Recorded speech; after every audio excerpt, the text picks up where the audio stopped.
deal, YouTube. This your boy, Lazarian, uh, NBA NFL 2K19. Y'all comment, like, and subscribe on this video. Thank y'all for all the love and the support. New sub alert. Shouts out to David for that sub. Let's get right into the funk. I might be streaming the draft tonight on Twitch. Y'all know the NBA draft is coming out. Some very exciting players. Everybody know who's going number one. That is Phenom from Duke, Zion Williamson. I'm sitting up here playing the PlayStation right now, so I'm breaking y'all this news early this morning. The trade, the Utah Jazz traded the Memphis Grizzlies traded Mike Conley Jr. To the Utah Jazz in exchange for the 23rd pick of the draft, first round pick. Grayson Allen, Jay Crowder. I think that's the end of the deal right there. But like I said, Memphis, Utah is getting a value upgrade. That means Ricky Rubio. I think he's a free agent this year. It'd be interesting to see where he goes. Mike Conley has always been one of the most underrated scorers in the game, underrated point guard scorers in the game.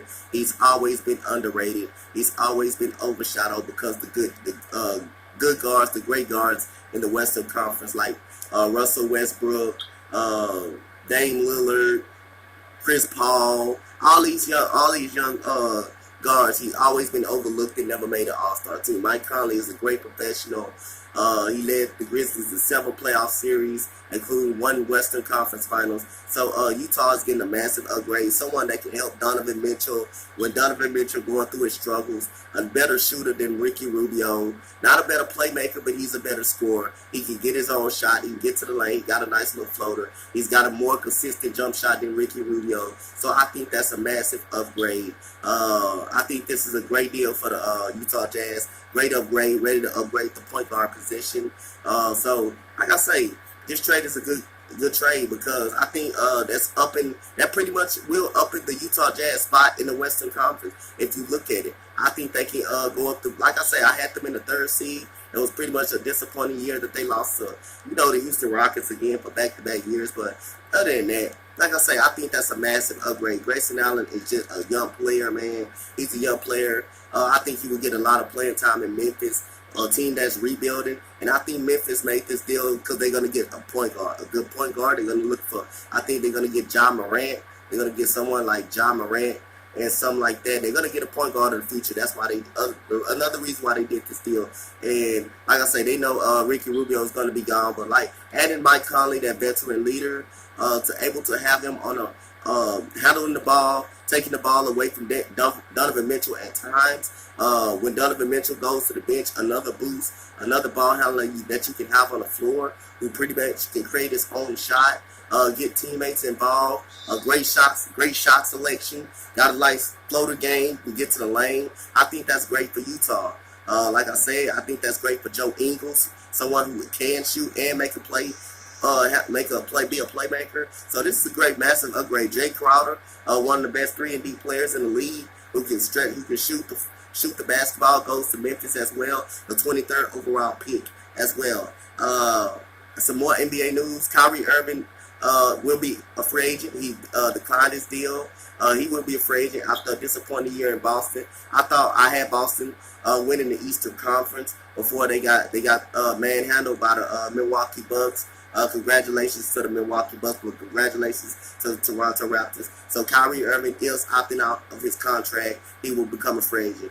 Some more news. Harrison Barnes also will become a free agent this year. He would opt out his deal. He declined his. I think he declined his. I think 11 mil. I think so. So he will opt out of his deal. He will become an unrestricted free agent this year. So it'll be interesting to see where his market landing is going to be for Harrison Barnes. Also, Jonas Valanciunas declined. He will become a free agent. And also, we got some Rockets mess. My team, I'm a diehard Rockets fan.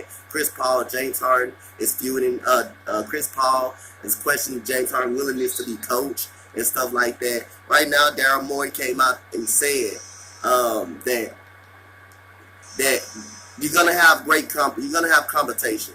When you have two competitive guys that want to win, I believe they just more frustrated of losing to the Warriors. Ever since this team has not been good ever since Chris Paul got hurt a year ago in the Western Conference Finals. I mean, like I said, I believe that was really the Rockets' chances of winning, beating Golden State and winning the finals, I believe the Rockets would have beat Cleveland. They would have beat Cleveland in the NBA Finals if the Rockets would advance to the NBA Finals that year. Other than that, Chris Paul and James Harden was skewing. I believe it was a year ago when they beat Utah 4-1. You see, Chris Paul was trying to communicate with James, and James ended up slapping his hand away. Like I say, you don't have to be friends to win a championship, man. It's all about getting on that court and winning, bro. Like I say, Daryl Morey assists that Chris Paul hasn't came out and said he wants a trade. Like I say, the Rockets gave him the contract. I thought it was the right move, even though he gets hurt too much and he's getting up in age. He's 35 years old. I thought it was the right move. Still thought it was the right move because, like I say, why would you break the team up that went to the Western Conference Finals? Like I said, yes, Mike D'Antoni does put everything around James Harden. That's what's frustrating. But tell everybody, make a shot, make a play. Tell Eric Gordon to step up. Tell Gerald Green to make a shot when he's open. Tell Clint Capella not to be too soft above the rim. Chris Paul doesn't have the same lift no more. He doesn't make the mid-range consistently. He had a poor series. He averaged 14 points a game. What else do y'all want? What else do everybody want James Harden to do? What do you want James Harden to do? He has to make a play for everybody. He has to create a shot. And then by the time playoff time, he'd be too gassed. Yes, Mike D'Antoni plays iso ball. Yes, he does. Because he knows James Harden really can make a play for everybody. James Harden averaged 7 assists a game. 7 rebounds. He creates a shot for everybody. So what the hell else everybody wants him to do?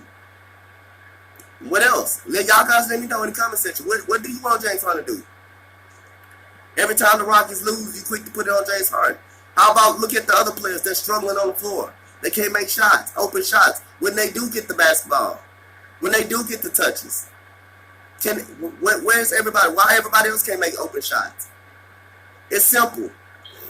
When James Harden breaks down the defense, when he does pass it out, nobody's making shots.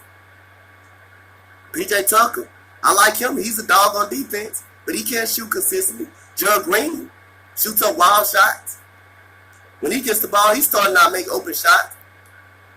Everybody knows Iman Shumpert is not a shooter. Austin Rivers is not a shooter. Everybody know that. Come on, guys, wake up. I believe it is some fracture between James Harden and Chris Paul. I believe, like I say, Daryl Morey trying to keep this team together and make another run. They know that Golden State is deteriorating. They know that. So Daryl Morey is trying to keep this team together. To say, come on, guys. We got at least another year or two to get this shit together. And I don't blame Daryl Morey for trying to keep this team together, man. Golden State is deteriorating right now. Kevin Durant is going to be gone. Be out for the season.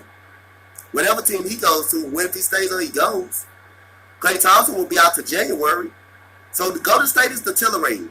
It could be the Rockets' chance. If they can keep the starting five at least together and add another piece, another big piece. Like I say, we don't need a big man, man. Clint Capella is still young. He's still a young guy. Let's not bash him. He's still young, man. We need our Achilles heels is on the perimeter. I believe it's on the perimeter more than the inside. We need perimeter play. That's what I believe that we're hurting that more. It's on the perimeter. So let's get this straight, guys. That's NBA news. Mike Conley Jr. has been traded to the Utah Jazz.